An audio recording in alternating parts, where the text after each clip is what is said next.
Bismillahirrahmanirrahim. Alhamdulillahi rabbil alamin.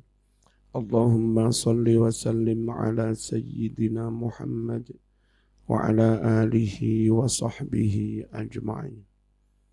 Kaifiyatu qismatil ghanaim. Utawi iki iku tata cara pembagian rampasan perang. Bismillahirrahmanirrahim. Wa'lamu annama ghanimtum min syai'. Ketahuilah olehmu semua annama bahwa sesungguhnya sesuatu. Ini ma-nya bukan ma annama, tapi ma-nya itu ma isim anna. Anna dan ma, bukan annama kayak biasanya ya. Ketahuilah olehmu semua annama bahwa sesungguhnya sesuatu ghanimtum yang telah kalian rampas, rampasan perang maksudnya, yakni min syai'in segala barang, uang, sapi, kambing, pekarangan, rumah, mobil, macam-macam. Fa'anna lillahi, maka sesungguhnya adalah milik Allah khumusahu seperlimanya, walir rasuli dan seperlima itu milik Rasul, walidil qurba dan seperlima itu milik ahlul bait, diberikan kepada anak cucu Nabi karena mereka enggak boleh terima zakat. Yang repot itu sekarang banyak yang ngaku keturunan Nabi, tapi mau zakat. Padahal kalau keturunan Nabi benar enggak boleh terima zakat. Ya. Wal yatama dan seperlima itu milik anak-anak yatim. Wal masakin dan orang-orang miskin. Wabnis sabil dan milik para musafir, termasuk mahasiswa, santri yang harusnya pulang nggak bisa pulang karena nggak punya biaya untuk pulang, itu namanya musafir, boleh terima zakat. Kalau ada yang enggak pulang pas Idul Fitri, pas di sini, biasanya sama Umi dibagai zakat ya. Kami meyakini itu sah. Di samping santri itu ya juga kurang mampu, tapi kenyataannya mereka mau pulang ke Aceh berat, mau pulang ke Papua juga berat. Terus kita beri ya biasanya. In kuntum amantum billah, jika kalian benar-benar beriman kepada Allah, wa ma anzalna dan beriman kepada Al-Quran yang telah kami turunkan ala abdina kepada hamba kami, yakni Muhammad sallallahu alaihi wasallam. Kapan diturunkannya? Yaumal Furqan, pada hari Al-Furqan, nama lain dari perang Badar. Hari Furqan itu hari cara Allah memilah dan memilih, memisahkan mana sahabat yang benar-benar muslim, mukmin, rela mati, kehilangan nyawa, berjuang, berangkat menjadi pasukan Badar. Dan mana pula sahabat yang kelihatannya muslim, tapi ternyata munafik, bulat telekon budal Perang alasannya macam-macam. Ketahuan mereka itu munafik. Nah perang Badar itu perang kayak tes-tesan, memilah, membedakan mana sahabat yang benar-benar mukmin, mana sahabat yang ternyata munafik. Nah kayak begitu. Makanya disebut apa? Yaumal Furqan. Yaumal taqal jam'an. Yang perang Badar atau Yaumul Furqan itu disebut Yaumal taqal jam'an. Hari bertemunya dua kumpulan, dua golongan. Yakni golongan kafir kafir-kafir, kafir Quraisy. Dan pasukan satunya pasukan mukmin min benar-benar mukmin. Dan paling repot lagi, mereka dulu sebelum hijrah, mereka famili. Mereka yang menyerang Nabi itu ada yang sepupu, kafir Quraisy yang menyerang itu. Ada yang sanak famili, sepupu. Banyak kafir Quraisy itu yang famili. Abi Thalib ya Pak Le, Abu Lahab ya Pak Le. Betapa sulitnya bagi Nabi harus perang melawan sanak famili sendiri. Karuan perang melawan orang lain, beda agama, beda keyakinan, beda suku, beda bangsa, gak kenal, beda partai, kampleng-kamplengan rada enteng. Ini kon kampleng-kamplengan karo palike dhewe tes piye. Ya, mentalnya enggak kuat, Mas. Wallahu ala kulli syai'in qadir. Allah atas segala sesuatu qadirun, benar-benar maha kuasa. At-tahlilul lafzi, analisis penjabaran bahasa. Ghanimtum itu kamu rampas sebagai rampasan perang. Dari masdar al-ghanimah. Apa ghanimah itu? Ma ukhidha minal kuffar qahran. Harta yang diambil dari orang-orang kafir secara paksa.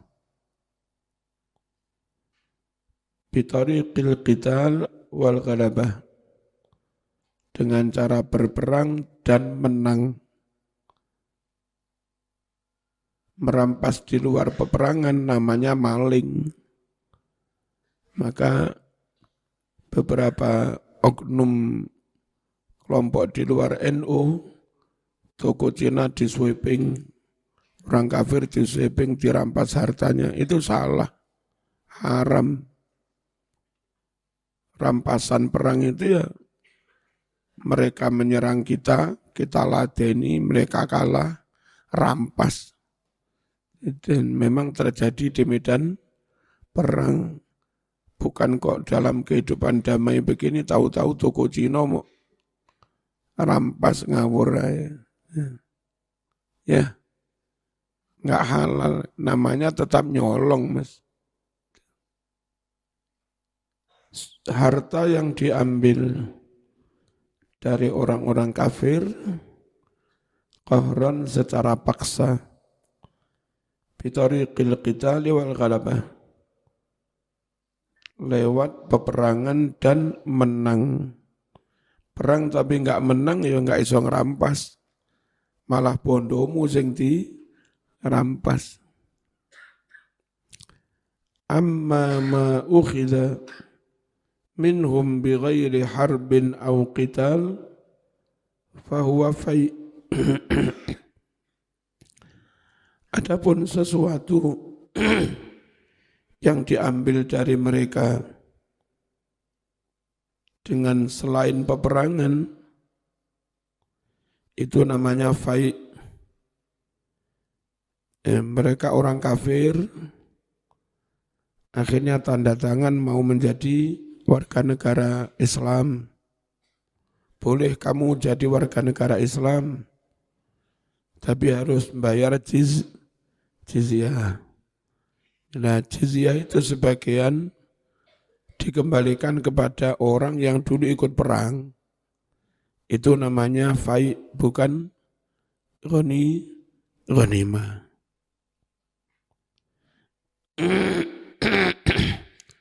Kama marra, sebagaimana keterangan yang telah lewat sabiqan sebelum ini. Qala syair wa qad tawaftu fil afaqi hatta raditu minal ghanimati bil iyabi. Waqad tawaftu, benar-benar aku telah banyak keliling fil afaqi, di berbagai wilayah, di berbagai penjuru, hatta raditu, hingga aku pun rela minal ghanimati, dari rampasan itu, bil iyabi, dengan bisa pulang. Aku sekeliling kemana-mana mas, puluhan ribu kilo, gak iso mulih. Akhirnya kalaupun dapat bagian rampasan cukup untuk pulang, wah marem wis ridho.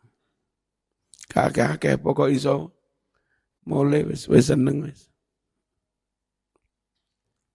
Aba fi'il mudhari'nya ya ibu, masdarnya iyaban, itu maknanya rujuk, ulang.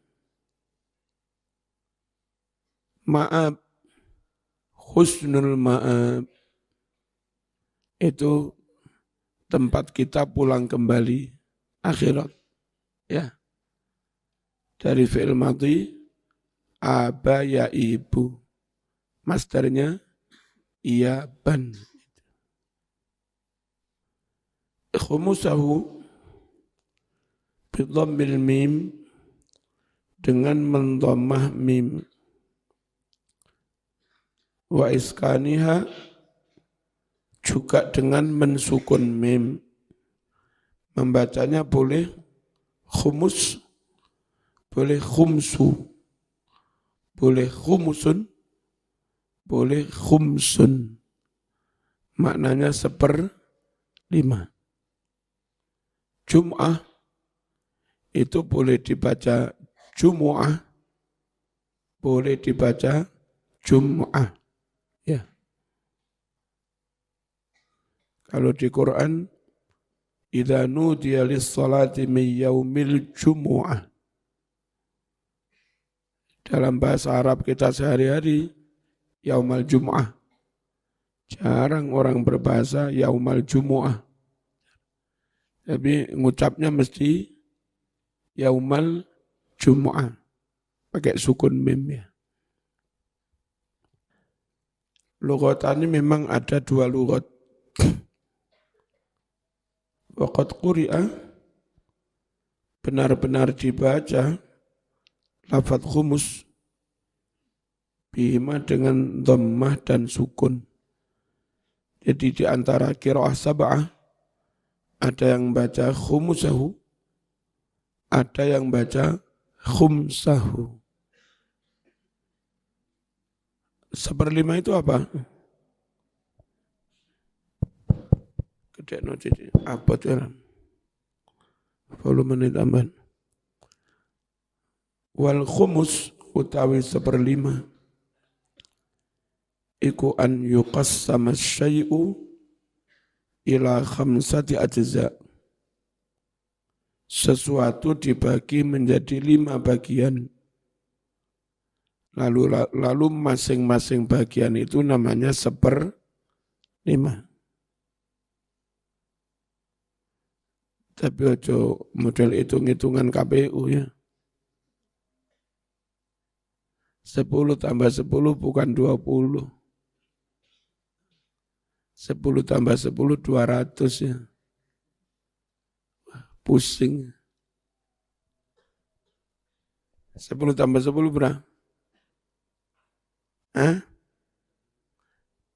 200. 10. 10. Nolnya 2 kan? Terus 1, 1, 2 kan? Nah, berapa? 200. Makanya gembil pusing ya. Matematikanya pusing gembil. 7 tambah 7 berapa? Bukan. 7 tambah 7 berapa? 77.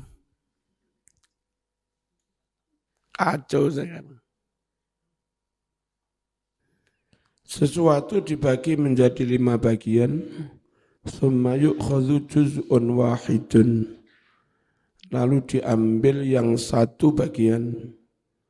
Minhu dari sesuatu itu. Nah, 1 dari 5 itu lo namanya 1/5. Ini kalau saya mendefinisikan kurang satu kata. An yuqassama syai'u ila khamsati ajza'in sawa'an. Sesuatu dibagi menjadi 5 dengan sama. Bisa juga sesuatu dibagi 5 tapi tidak sama. Itu namanya bukan 1/5 juga. Definisinya harus ditambahi kalimat alas sawa. Ya. Dibagi 5 secara sama. Sing bagi gembil ya dibagi 5. Sitok lemu, sitok kuru. Wal wajibu syar'i an tukhammasal ghanaim. Yang wajib menurut syarak hendaknya dibagi 5 harta rampasan perang itu. Fayusrafu lalu ditasarrufkan al-khumusu yang 1/5-nya fima untuk pos-pos zakarahu yang telah menyebutkannya sapa Allahu Allah. Siapa itu? 1/5 itu milik Allah, Rasulnya, ahlul bait, terus yatim, miskin, ya, ibnus sabil. Yang bagian Rasulullah, sekarang Rasulullah sudah enggak ada, itu sekarang bisa diberikan untuk masjid, untuk segala macamnya. Wa yuwazza'ul baqi, dan dibagi sisanya berapa? 1/5 diambil 1/5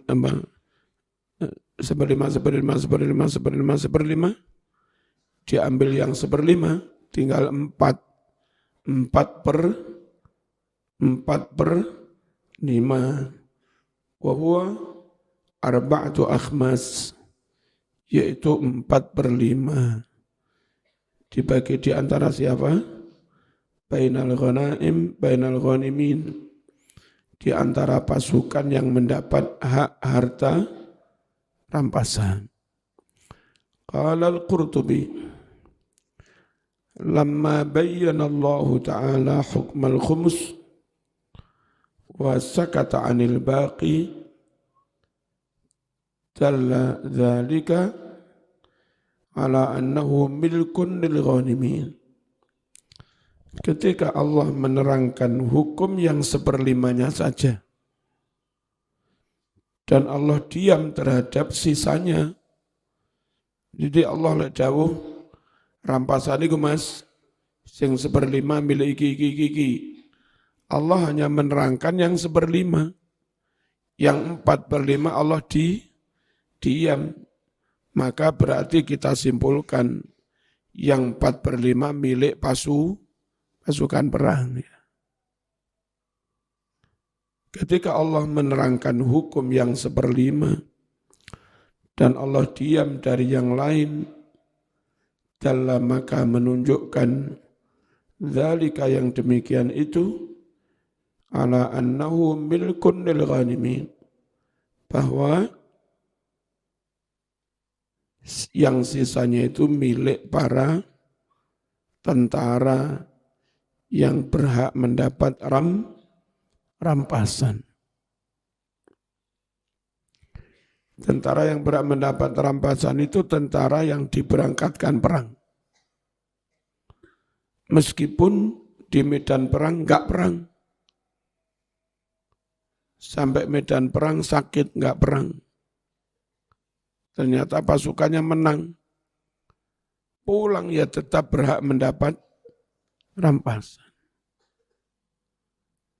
Diberikan pada tentara yang ikut berangkat perang, tercatat dalam manifest, dalam catatan nama-nama yang ikut perang. Terus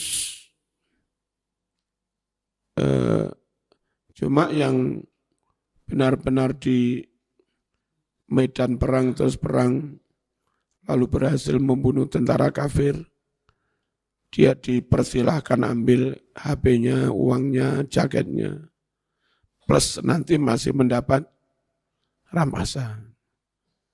Yang di markas nggak ikut perang ya dapat rampasan dok, ya nggak plus dapat apa tadi lucutan itu ya. Walidil qurba, milik kerabatnya Nabi, hum qarabatur Rasul sallallahu alaihi wasallam. Dzil qurba adalah kerabat Rasul, bukan hanya anak cucu Rasul. Anak cucu Rasul iya, anak cucu kerabatnya Rasul juga iya. Yang semarga, senasab dengan Nabi, yakni Bani Hashim dan Banil Muttalib. Alas sahih, menurut pendapat yang sahih, minal aqwal, dari berbagai pendapat, kama sayati insyaallah. Yang repot itu orang sama sekali bukan Bani Hashim. Hashim itu cicitnya Kanjeng Nabi. Ya. Juga bukan Bani Abdul Muttalib, mbahnya Kanjeng Nabi, sama sekali tidak. Quraisy pun tidak.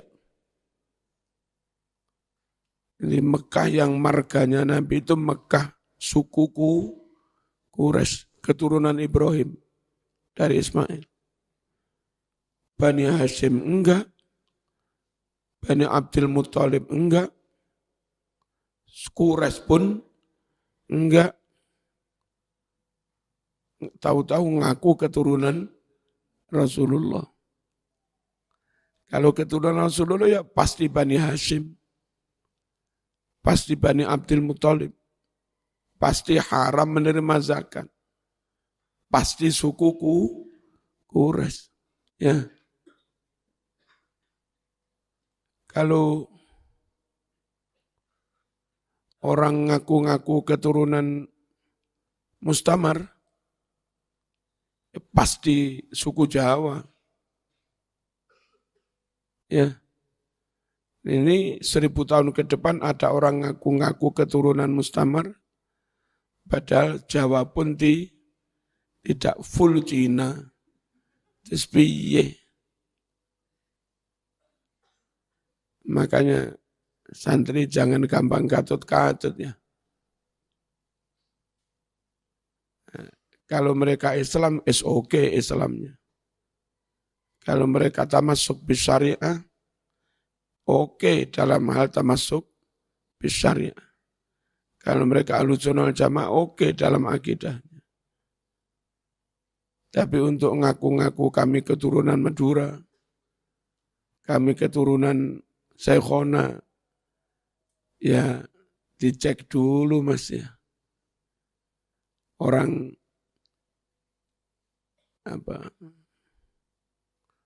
Jepang ngaku keturunan Syekhona Khalil Bangkalan iku piye? Gitu. Bismillahirrahmanirrahim. Wal yatama hum auladul muslimin alladzina halaka aba'uhum fi sinnis sighari qabla al-bulugh. Yatim-yatim adalah anak-anak kaum muslimin yang telah mati bapak mereka saat umurnya masih kecil sebelum baligh. Li'annahu la yutma ba'dal bulugh. Kenapa yatim harus sebelum balik? Karena tidak ada yatim lagi kalau sudah balik. Sampai nanti kalau jadi panitia santunan yatim, harus tegas. Yang sudah balik enggak boleh terima. Ini orang-orangnya bodoh. Disuruh naik panggung, sudah SMA masih dapat santunan yatim. Emang belum balik. Sekarang anak-anak kelas 3 sudah mimpi. Balik sudah, kelas 3 SMP. Kadang kelas 2 wis ngipi karena pengaruh makanan segala macamnya. Ya, sudah balik. Mbak-mbak yang perempuan, banyak sekarang kelas 5 SD sudah head. Sudah balik, sudah bukan yatim, tidak berhak menerima bagian atas nama yatim. Nah, supaya panitia enggak salah, kalau menggalang santunan, ya santunan anak-anak yatim dan pasca yatim dan siapapun yang kurang mampu.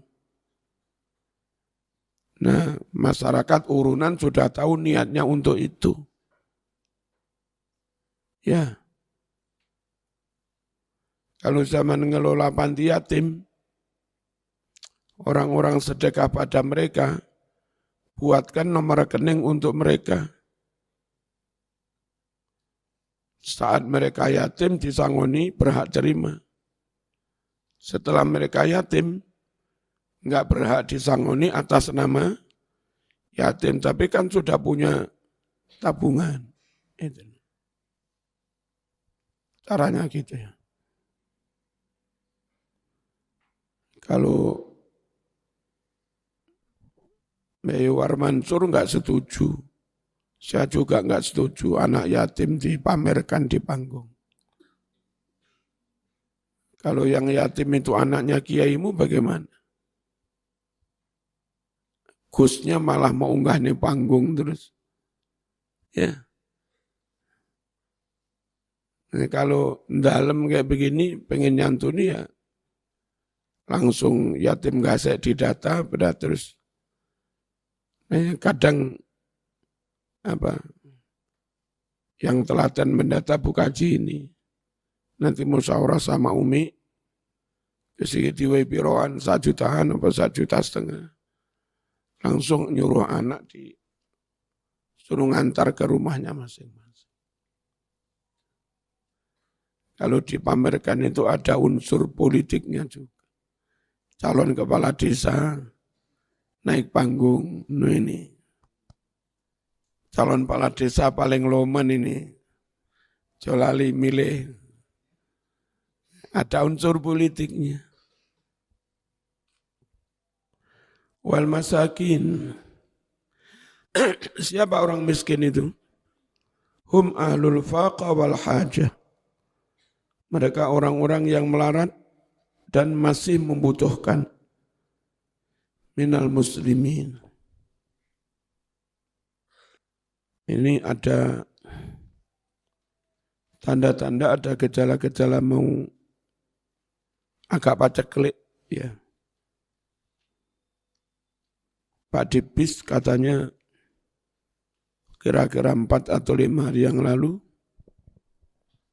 melihat wong Jawa ngarani lintang kemungkus. Kepercayaan Jawa akan terjadi bencana paceklik gitu. Kalau referensi dalam hadis mungkin agak mirip-mirip itu. Idza ra'aitum amudan ahmar min qibalil masyriq. Jika kalian melihat cahaya merah di arah timur, fi syahri Ramadan, di bulan Ramadan, ini sekarang Sya'ban menjelang Ramadan. Fattakhiru ta'ama sanatikum. Maka bersiaplah dengan menyimpan makanan kira-kira cukup setahun. Fa innaha sanatuju. Itu tahun kelaparan, paceklik, pelai. Nah, Indonesia itu sebetulnya sulit terjadi kelaparan. Asal kembali hidup model Indonesia. Mbak-mbak termasuk anak-anak saya siapapun. Ayolah kembali menjadi orang Nusantara. Orang Nusantara itu sego, jagung, gaplek ya, bude, uwi, iya, iya, gembili, iya, suwek, iya, tales, iya, gadung, iya apa enggak? Iya, telo, iya, rebung, iya, bonggole gedang, iya, disediakan Allah. Jadi perlu ojo sembarang makanan modern. Orang yang paling manja, paling anyi-anyi. Lek gak merek iki enggak, gak merek iki enggak. Itu orang yang paling tidak siap menghadapi gejolak situasi kayak begini. Tapi orang yang paling tidak rewel, telap-telep sembarang, juga enggak bergantung olahan, makanan olahan atau teknologi. Kalau listrik, kompor. Kalau kompor gas, ya kompor minyak. Kalau kompor minyak, ya bekas-bekas sandal kumpul nih, sumet murup. Sandal jepit itu loh. Di sumet korek kan, murup ya, tiba kayu-kayu ngeliwat mateng. Sekarang hidup serba praktis, air cetek. Biyen nggak timbo, nggak senggot mas. Tapi itu justru yang paling tahan bantingan. Listrik diputus oleh PLN nggak masalah, seiso nimbo mas. Sekarang putus PLN ya mati. Semakin praktis, semakin banyak fasilitas, semakin anyi-anyi, manja, semakin mudah dibunuh dan gampang stres. Wong desa randoi lawuh nyuluh. Nyuluh ning kali. Wis bergizi enak, Mas. Liwat nggawe kayu. Ya. Bahkan nek usum jagung,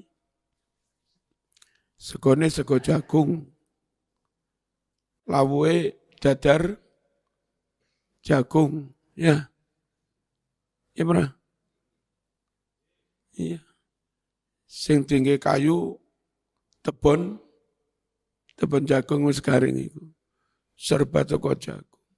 Mulai nggawa godhong jagung ke pakan wedhuse. Sak wedhuse sak wonge kabeh mangan jagung. Ngono iku lho ya. Lah bangsa Indonesia itu selama bisa menyatu dengan alamnya itu, enggak bisa diembargo, tetap berdaulat, tetap merdeka. Tapi kalau enggak begitu,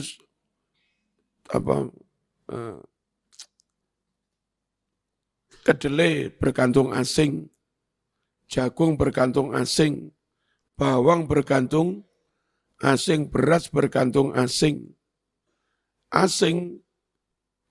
Presiden, kami enggak jadi kirim beras, kecuali itu obrak-abrik NU itu. Oke.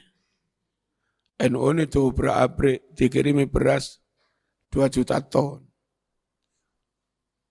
Diacak-acak, Mas, enggak merdeka lagi. Kami mau kirim gula 2 juta ton, itu beli loh, bukan gratis. Asal menteri itu diganti, ya. Jadi enggak berdaulat, Mas, didikte asing. Nah, coba kita mandiri. Enggak mau kirimi beras, enggak padaan sen duwe mbote. Duwe telo, duwe pohong. Merdeka kan. Nah, anak-anak santri belajarlah. Ngote yo arep, ganyong yo arep, garut yo arep. Piye iki? Enggak iso. Wong pramuka, enggak tuyan Garut itu pramuka cap opo.